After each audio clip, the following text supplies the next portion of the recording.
Hello and welcome back. You might have been catching the sort of previous episodes that I've been making where I've been sort of collecting 3DS games and showing off what games are available in the PAL territories, which is sort of Europe and Australia. Um, and I've been doing sort of blocks of 5 games each time. Now, I did a whole load of episodes back to back because I had so many games to get through. I was going through a point in time just before Christmas where I was buying lots and lots and lots of 3DS games just to try and sort of make up for lost ground over the years. I slowed down a little bit, and so this is the first new episode that I've made in probably a month and a half now. So I've managed to curate another 5 games which I've bought recently, and I want to sort of go through them with you, sort of varying in their rarity and how interesting they are as games. But let's get started, shall we? So the first one up is a game called Luxor, quite a common game that was around in the 3DS's life cycle. It was sort of game that you had the balls going around and then you sort of shoot the little your little target ball into them, match the colours and stuff like that. Found it quite often on the iPad and Xbox Live Arcade and all that lot. But the 3DS version of it is quite difficult to find, and I would contest that I don't think there's actually an English language version of this because I've never seen it. It's not to say it doesn't exist. If you've seen it, let me know in the comment section. Certainly CX have a listing for it in the UK, and I think it's between £25 to £28, so it's obviously quite a rare one if it does exist. But this one here came from Amazon in Germany, and it's from a company called Momex, which they're quite well known, much like sort of our equivalent Music Magpie over there, for selling cheap second-hand games. And this one cost me, I think, all in, including the shipping, was about 15 quid, which is quite good value. Obviously, you've got to overlook the fact that the sort of region triangle is blue on this one rather than our green ones that we have over here, and also the fact that the language is German on the back of the cover and also on the front here. But I'm willing to overlook that, as I said, that I want to go for a full PAL set without really sort of having to concentrate on getting full English language versions of them, as long as they're PAL and play on my 3DS. I'm not really that bothered. So there's Luxor. So welcome to the collection. Next one up is Pacman and the Ghostly Adventures.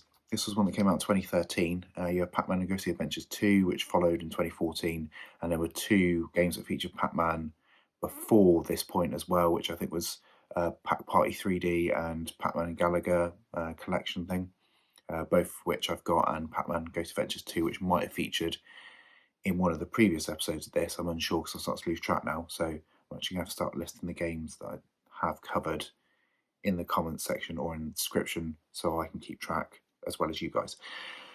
So yeah, this one here came from eBay. I believe it was £10. Slightly more expensive than the usual copy of this. You have this one usually for about £7 or £8, but I paid 10 purely based on the fact that it looked in pretty good condition, and when it arrived it was, because it came with the VIP code, as well as the cart and booklet pamphlet thing that 3DS games have.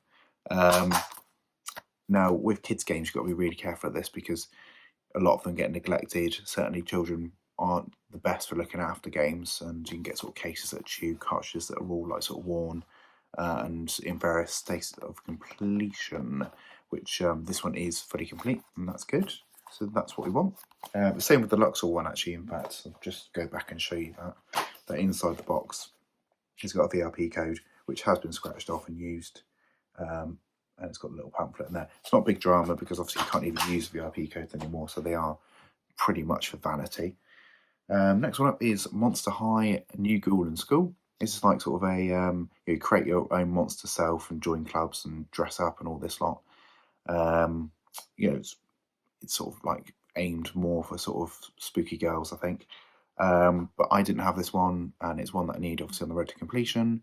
It was £10 in my local CEX, so it didn't break the bank or anything like that, and it's the rarer of the Monster High games on eBay. This seems to be commonly about sort of £15 to £20, whereas the other Monster High games, Skullsmith Maze or whatever, and the other one seem to be relatively cheap, but this one is not.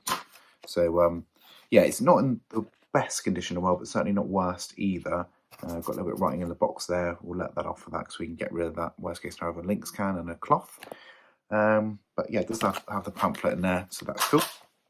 So that one's in the collection now. Next one up is RPG Maker FES. Now this one was published by Nipponishi Software, who didn't really do that many games on the 3DS, and really, off the top of my mind, I can only count 2 other ones apart from this, which Road Ice Sky Soldier and Cave Story 3D, which I'm still yet to get Cave Story, so that's going to be a relatively heavy hitter on the list for later on in time. But this one here is easily forgotten. One of those games that I think that might secretly sort of start climbing in value now, because it is so easily overlooked. But I got this on Music Mad Pie. It was £19.99, a second-hand copy. I thought it was pretty fair for it, to be honest. Not far off what CEX would sell you it for, but then taking into account that you have to pay £3 postage with CEX, whereas with these guys it's free postage. So that's always nice, and something you don't have to take into account when you're buying from Music Mad Pie. But yeah, this seems quite a cool game. Obviously lives up to its name being an RPG maker, so if that's your sort of thing, you might enjoy this, might get some mileage out of it. I haven't really got enough time to play those sort of games, but yeah, it's cool to have it anyway. But yeah, looking at this artwork, you can just see that's going to be a valuable game in years to come. Yeah, so glad to have that one. And the last one was a really expensive one. Everything else has been pretty reasonable up to this point. So you think, well, we're over the hill, we've sort of spent out on the really expensive games. No, this one was actually probably the most expensive game outside Yoko Watch 3, which I think you can get for the 3DS at the minute, and that's Etrian Odyssey V, Beyond the Myth. Now, I had to import this copy from Australia because at the time that I was looking for this, I could not find an English language sleeve. And for the type of money you have to pay for this, I didn't really want like a French, Italian, Spanish sleeve, purely based on the fact that the collectability of this game really is going to be with having your proper native language on the back of it.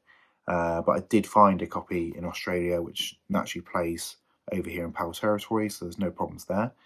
It's just a shame that their rating system is different to ours, as you can see there. You know, we use numbers, they use sort of like PG and all that lot.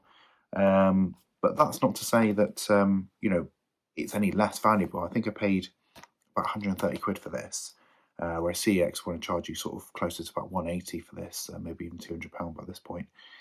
But yeah, it's one of those that Etrian Odyssey games are notoriously expensive anyway, this being top drawer. So the other 2 that I need after this one are a lot cheaper. They're sort of like 35 odd quid. So I've sort of, you know, done the hard work now with this.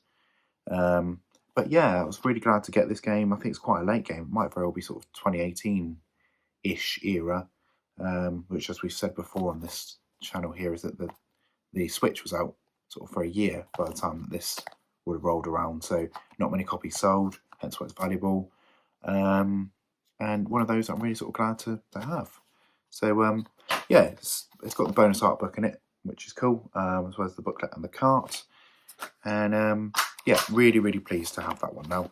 So I had to wait a fair while over Christmas for it to arrive, and I was pleased when it did. No extra custom charges, which the UK likes to charge you for these days. But anyway, that's the 5 games for this round, and I've got another 5 to do for you next time. They're going to be sort of cheaper ones, I feel. Perhaps one slight heavy hitter, which I picked up on eBay tonight. Yeah. Okay, so like and subscribe if you want to. If you don't, that's absolutely fine. You know, leave a comment if you've got sort of a 3DS collection you're brewing yourself, and tell me what you've got and what you need, and go from there. So catch you next time.